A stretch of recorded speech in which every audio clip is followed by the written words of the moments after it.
Oi, turma. Do livro Edificando a Nação sobre Bases e Valores, Nídia Regina Limeira, André de Souza Costa. No terceiro capítulo, a retroalimentação da pobreza em governos de esquerda. Na quinta parte, há de se destacar ainda que no Brasil há mais terras destinadas à reforma agrária do que terras cultivadas. Aproximadamente 88 milhões de hectares já foram destinados para pouco mais de 1 milhão de famílias assentadas, enquanto 68,8 milhões de hectares são áreas agrícolas. Os dados são do Instituto Nacional de Colonização e Reforma Agrária, o INCRA, e do Instituto Brasileiro de Geografia e Estatística, IBGE. No entanto, governos de esquerda, quando no poder, reiteradamente criam obstáculos para a concretização de titulações. O próprio MST afirmou que, na atualidade, ao menos 100 mil famílias vivem debaixo de lonas, número que poderia ser facilmente suprido com as terras disponíveis. Um governo que assumidamente caminha ao lado de movimentos dessa natureza deveria viabilizar o que cidadãos sem propriedade mais anseiam. No entanto, não o fazem. De eleição em eleição, essas pessoas permanecem alimentadas pela falsa promessa de que governos que acenam aos movimentos sociais darão a eles um pedaço de terra para plantar. Essa expectativa suprida em conta-gotas nitidamente faz perpetuar um sistema de pobreza no Brasil. Em 2017, de acordo com os dados do Censo Agropecuário do IBGE 2017, a renda média de uma família assentada era de menos de um salário mínimo por mês, em 86% dos municípios com assentamentos. A impossibilidade de possuir terra própria inibe a geração de riquezas. As pessoas não possuem qualquer estímulo para investir, produzir e se empenhar, uma vez que tais ações não provocarão qualquer tipo de retorno para elas, que quer se esforcem, quer não se esforcem, o resultado será exatamente o mesmo. Isso, em larga escala, impede o acúmulo de capital e, por conseguinte, a expansão e a criação de novos negócios. Outro exemplo de flagrante relativização da propriedade privada se dá no âmbito das terras indígenas. Projetos de lei da bancada da esquerda desenham sempre a limitação da propriedade privada. Um exemplo é o PL número 4566/2023, de autoria da deputada do PSOL, Célia Chacriabá. O texto do projeto de lei firma o entendimento de que o marco temporal é do ano de 1500, dando margem para que as terras brasileiras sejam demarcadas a qualquer tempo. E isso porque quase 14% do território nacional é direcionado para pouco mais de 1,5 milhão de índios, 0,83% da população. Em termos comparativos, esse pequeno grupo de pessoas possui terras equivalentes aos estados do Rio Grande do Sul, São Paulo, Paraná, Pernambuco, Santa Catarina, Paraíba, Rio Grande do Norte, Espírito Santo, Rio de Janeiro, Alagoas e Sergipe. E os governos de esquerda insistem em demarcar mais terras para esse grupo. Apesar do amplo espaço territorial e da liberdade para o cultivo, alguns grupos indígenas atravessam severa pobreza. Destaco aqui 62% das crianças da etnia Guarani vivem abaixo da linha da miséria. O Brasil é o país com o maior número no território de indígenas no mundo, ganhando inclusive dos Estados Unidos, que tem 326 reservas, e cerca de 2,3% do território total destinado aos indígenas. Nos Estados Unidos, 1/3 desses indígenas vivem abaixo da linha da pobreza. Lá, a posse da terra não é individual, é tribal. E esse fator é suficiente para tornar a terra menos produtiva do que ela pode ser. A dificuldade do Estado em garantir a plena liberdade à propriedade privada interfere muito diretamente na produção de riqueza. Em termos comparativos, esse pequeno grupo de pessoas possui terras equivalentes aos estados do Rio Grande e tal. Ah, tá. Eu fiz um paralelo aqui no texto. Bom, o pouco que eu consegui entender. E antes de eu fazer qualquer tipo de comentário, então vamos lá. Eu abri o canal do YouTube, e não foi um só, eu abri vários. Algumas pessoas já me acompanham há algum tempo pelos outros canais e acabam vindo para o novo canal porque já me acompanham nos demais. Sabem que eu sou uma pessoa que eu tenho a minha faculdade, eu tenho a minha pós, que eu sou uma professora aposentada. E porque eu estava justamente sem fazer nada dentro de casa, eu resolvi abrir os canais para poder ser útil, não só para mim, como para outras pessoas. Nunca fui uma pessoa que gostei assim de ler, eu sempre fui mais mão na massa. E a única coisa que me sobrou hoje é ler, porque eu tenho dificuldade, inclusive, para andar. Então, sentada aqui, eu leio de 5 a 6 livros, às vezes 7 livros por dia. Alimento os canais no YouTube, nas plataformas, na rede social, né, internet. Algumas pessoas, de acordo com os assuntos, se beneficiam, gostam e agradecem, elogiam. E eu não estou aqui para ter elogio, não estou aqui para ser nenhuma salvadora da pátria. Mas sou espírita, sou professora e sou da direita. Eu entro por respeito à minha inteligência, que é pouca, e a busca da minha evolução espiritual, que é pouca, eu entro nos lugares que me faz bem. Começo a assistir um vídeo, se aquilo tem a ver com o que eu acredito, eu gosto, me dá prazer de ouvir, de estudar, de buscar a fonte. Mas se eu assistir um vídeo que não condiz com aquilo que eu penso, que não me faz bem, ou que eu não aceito o que o outro está falando, por educação, eu nem comento para não dar o que falar, porque se ele tem um pensamento e eu tenho outro, para que eu fico aqui debatendo? Não vai chegar em lugar nenhum. Então, por educação, eu até vejo aonde eu quero ver e depois não me serve. É simples, eu só não entro mais lá e vou procurar outro lugar que eu me sinta melhor, que fale aquilo que eu acredito, que reforce minhas ideias. Esse é o ponto. E ontem aconteceu aqui um episódio que eu fiquei assim sem entender, né? Eu já iniciei o vídeo de ontem dizendo o quê? Gente, eu vou fazer a leitura, mas eu não compreendo muito sobre o texto, então eu vou fazer a leitura, aquilo que eu entender, que eu conseguir pegar, eu faço meu breve comentário e continuo a leitura, e aquilo que eu não entender eu vou fazer só leitura. As pessoas que estavam assistindo o vídeo ontem sabiam que a parte que eu estava desenvolvendo ontem não é uma parte que eu tenho conhecimento. Eu só estava que nem papagaio, reproduzindo o que estava no texto. Aí entrou uma pessoa, não me faltou com respeito diretamente, mas eu me senti assim um pouco desrespeitada pela forma que ele escreveu. Aí é que tá. O que a gente escreve ou fala é problema nosso. A forma que o outro entende é problema do outro. Então, eu não vou julgar a pessoa porque eu entendi de uma forma, que eu não sei se é a forma que ele quis dizer, mas eu entendi assim. Ele citou que ele tem o canal dele, não me recordo o nome da pessoa e também não vem ao caso. Ele citou que ele tem tantos inscritos no canal dele, que ele tem tantos vídeos no canal dele, que se eu quisesse aprender, eu podia entrar no canal dele. Eu achei, da forma que foi escrita, da forma que eu entendi, um jeito um pouco prepotente e arrogante.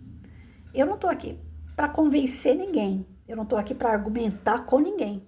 Eu estou aqui para fazer uma leitura e colocar meu entendimento, isso possa servir para despertar pessoas que elas vão buscar o conhecimento, que elas possam despertar a título de compreender algumas coisas que eu estou compreendendo aqui agora, que eu não sei, mas eu estou estudando para aprender, então elas vão aprender junto comigo, mas sem essa de querer convencer. Eu não estou aqui para ser a pessoa mais certa do mundo. Eu não estou aqui para dizer vá por esse lado ou vá pelo outro lado. Mas desde o primeiro vídeo que eu fiz, lá atrás, há 3 anos atrás, eu sempre reforço, não me sigam. Não me sigam. Eu não tô aqui para ter seguidores. Eu não tô aqui para ganhar dinheiro, porque diz que ganha dinheiro, né? Quando você tem um total de seguidores, curtida, engajamento, acho que é esse o nome. A molecada entende melhor disso do que eu. Eu não tô aqui para isso. Graças a Deus eu trabalhei a vida inteira e tenho o meu salário. Então eu não preciso de internet para ganhar dinheiro. Porque eu já tô muito bem, graças a Deus, e ao meu trabalho. Então não me satisfaz saber que eu tenho 1.000 seguidores, 2.000 seguidores. Não, eu não estou preocupada com isso. Eu estou preocupada, sim, de falar o menos bobagem possível, que é quase impossível quando a gente não conhece, a gente está aprendendo, então a gente vai errar bastante antes de acertar.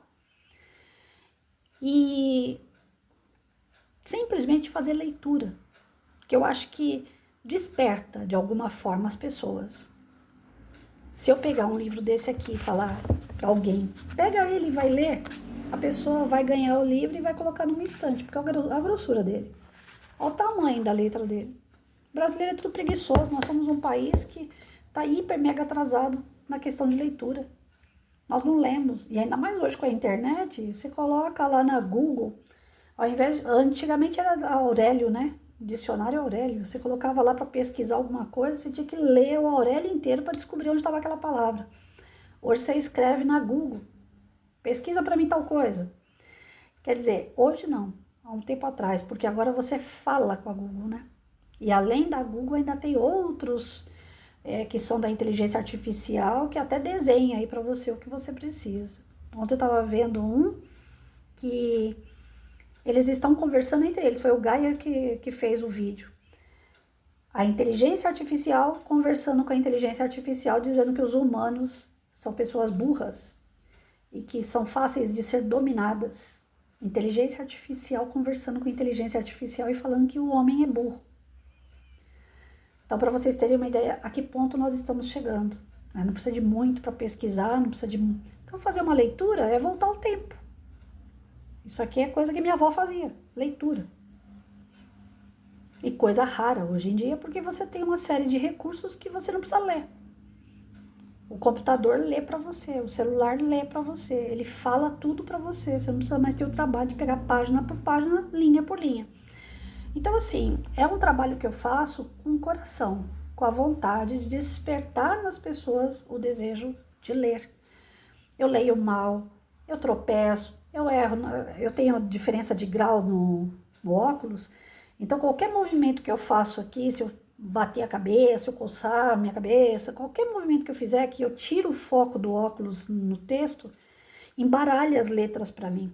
Eu utilizo o recurso assim, linha por linha, utilizo. Mas às vezes eu esqueço, não coloco, aí eu falo, e agora, onde é que eu tava? E dependendo da palavra, tá tão colada uma na outra, que aí eu falo uma palavra e não é aquela palavra, eu volto lá e falo, não é essa, é outra palavra. Então assim, eu sou imperfeita em tudo aquilo que eu faço, imperfeita mesmo. E eu não tô aqui para ser perfeita. Então o que eu espero é que, como eu me apresentei, eu sou da direita, eu não sou do PL, eu não sou do PT, eu não sou do PSDB, eu não sou de partido, eu sou da direita. E por que eu sou da direita? Porque a direita representa valores, representa moral, princípios que eu tenho por verdade. Mas maldito o homem que acredita no homem. Hoje eu posso estar acreditando muito, quase totalmente no Bolsonaro. Amanhã ou depois, o Bolsonaro fez uma coisa que eu jamais imaginaria. Me frustrou. Eu não vou mais seguir o Bolsonaro. Mas as minhas ideias de direita vão permanecer. Então, eu não estou aqui para elevar político. Eu não estou aqui para elevar partido. O livro é do partido, do PL? É. Mas por que eu estou lendo o livro do PL se eu não sou do PL? Porque dentro do livro do PL tem as bases e valores que eu aceito, que eu acredito que seja certo. Mas eu não estou aqui para ficar defendendo aquilo que eu acredito ou não para outras pessoas. É o que eu acredito. E eu falo o que eu quero. Por enquanto, eu ainda posso falar o que eu quero. E vocês, se olharem os vídeos anteriores, vão ver que tem coisas que eu fico assim, ai, gente, isso aqui não pode falar. Se falar, meu vídeo vai cair. Ou então daqui a pouco a Polícia Federal tá batendo na minha porta. Porque eu falo por enquanto a gente pode falar, porque do jeito que a coisa tá indo aí, não vai demorar muito, você não vai poder falar é nada. E se bobear, nós vamos voltar a ser queimado em praça pública. Então, assim, eu só espero que conforme eu vou fazendo as leituras, assim como eu respeito as outras pessoas, da forma que elas pensam, o que elas querem postar, o que elas querem falar, as pessoas também aceitem ou não aceitem, mas respeitem. Caso contrário, fica uma situação muito constrangedora, mas não para mim. Porque eu não estou indo no ambiente de ninguém para reclamar, para argumentar. Fica chato para quem entra no meu ambiente. Fica chato para a pessoa que está indo lá buscar encrenca. Para quê? Buscar a autoafirmação? Ah, além do meu canal eu entro nos outros mesmo e faço... Eu acho que já tem confusão demais no mundo, né? Vamos cada um cuidar da própria vida, que eu acho que já tem bastante coisa para cuidar. Então, assim, a pessoa que entrou com argumentos que eu não achei viável para o assunto, fugiu do assunto, tentou menosprezar o meu canal por... eu tenho não sei quantos lá no canal dele. Eu tô começando esse canal agora, deve ter o quê? Um mês que eu fiz o canal sobre política.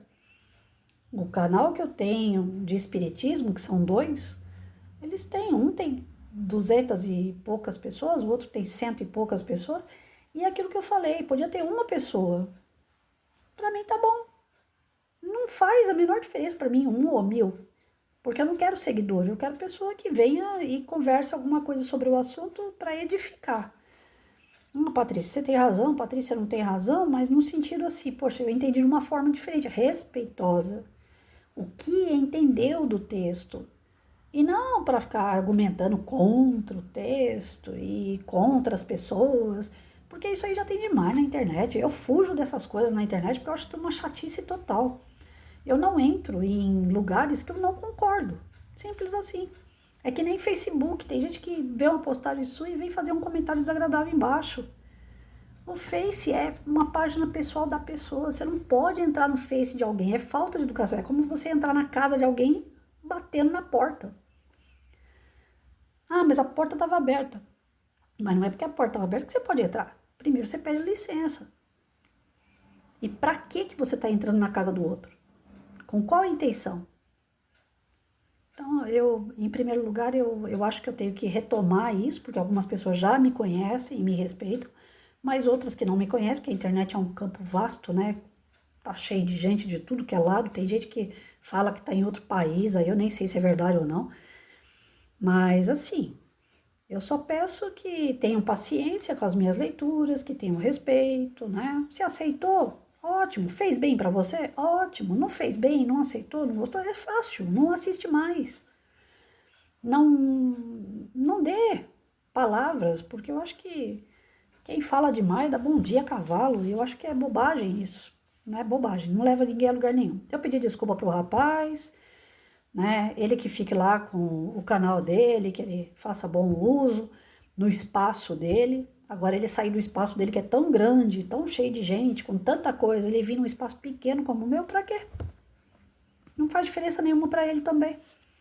É a pessoa que quer causar, né? Eu acho que é bobagem isso, pura bobagem.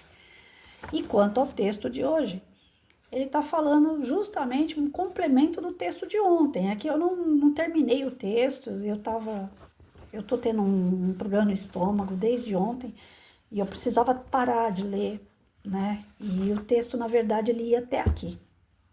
Mas ele é um complemento de ontem, falando ainda a questão da reforma agrária, falando da questão da terra indígena. No papel se escreve que índio tem direito à terra, na prática limita esses índios num pedaço extremamente pequeno. E a gente sabe que, historicamente dizendo, os índios são o dono do Brasil. Eram eles que estavam aqui antes de tudo e qualquer coisa.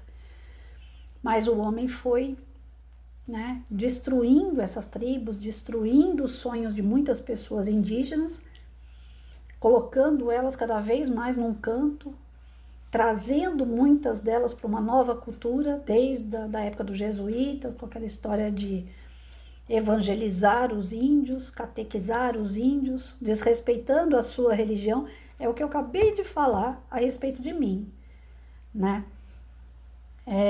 Sai o homem branco lá da Europa, invade a terra brasileira, com os índios aqui quietinho no canto deles, eles não estavam mexendo com ninguém, impõe a sua cultura, a sua religião, impõe as suas regras, suas disciplinas, e o coitado do índio foi se fechando, sem um pingo de liberdade e democracia para escolher se ele quer ser catequizado, se ele quer vestir roupa, se ele quer usar o computador. Ele não foi requerido, ele foi imposto. Então, pessoas extremistas, com esse negócio da prepotência, elas querem dominar a mente, dominar a vida dos outros. E foi o que aconteceu no Brasil. Isso é uma história real. E depois disso, a nossa história foi se repetindo. Quem tem poder, né, que é aquele ditado antigo, manda quem pode e obedece quem tem juízo. Muitos índios não obedeceram e morreram. Foram perseguidos, foram sacrificados, foram torturados. Mas aqueles que não resistiram, hoje, são praticamente escravos de um sistema que ilude. Que cada eleição chega lá e fala, nós vamos fazer uma reforma para os índios, nós vamos fazer uma reforma para o agricultor. E essa reforma não chega nunca. Pelo contrário, o agricultor continua pagando impostos altíssimos, os índios passaram a pagar também. Tem índio que está perdendo totalmente a sua cultura, deixando de usar, né, o que os seus ancestrais utilizavam, deixando de acreditar nos seus deuses, perdendo a sua essência, por conta de uma política podre, injusta, que só visa a questão financeira. Gente, terreno tem para tudo que é lugar, como na internet tem uma porção de coisa que você pode ver. Mas as pessoas vão, parece assim, já que aquele ali é fraco, já que aquele ali é pequeno, é naquele ali que eu vou montar em cima. E o domínio parece que dá prazer a quem domina, do tipo, eu tô saindo ganhando, porque eu sei mais, porque eu posso mais, porque eu tenho mais poder, porque eu tenho mais argumento, porque eu tenho mais direito. Só que pessoas assim, políticos assim, países assim, eles esquecem de uma palavrinha que é tão bonitinha: humildade, empatia, outra palavra bonitinha. E uma outra que é tão pequenininha, mas faz toda a diferença entre os homens: a palavra paz.